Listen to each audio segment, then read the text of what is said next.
Қайырлы күн достар.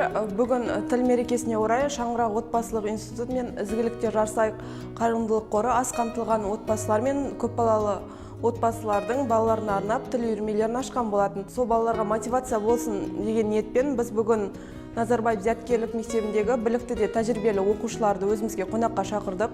Олар өздерінің тіл үйренудегі тәжірибелерімен бөлісті. Сондай-ақ олар өздерінің шет тілдегі құттықтауларын арнады. I'm a student of Nazarbayev Intellectual School, which is located in the city of Shymkent. And I want to congratulate all of the Kazakh people with the happy language day. So I essentially wish you love, luck, and a very big amount of patience. Every one of us know that learning language requires a very big amount of patience, but the result and the opportunities which we will get will worth it. Happy Language Day. 안녕하세요, 카자흐스탄 사람. 나는 Хюре, 당신을 축하. Дорогие казахстанцы, поздравляю вас с Днем языков.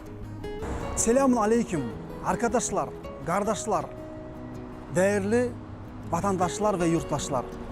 Bugünkü Diller Bayramı herkese kutlu olsun diyoruz. Diller Bayramı derken herkesin hatırına kendi ana dili geliyor. Tabii ki eğer sizin ana diliniz yaşıyorsa, bugün sizin ana diliniz varsa, o zaman bu bayram kutlamaya değerdir.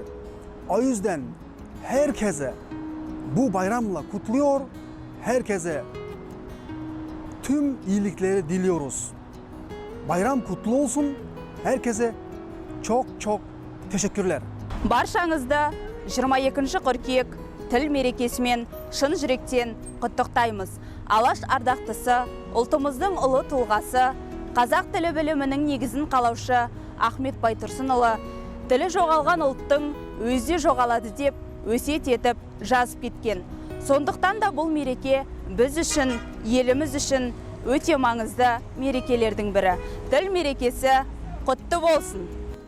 Ізгілікте жарсайық!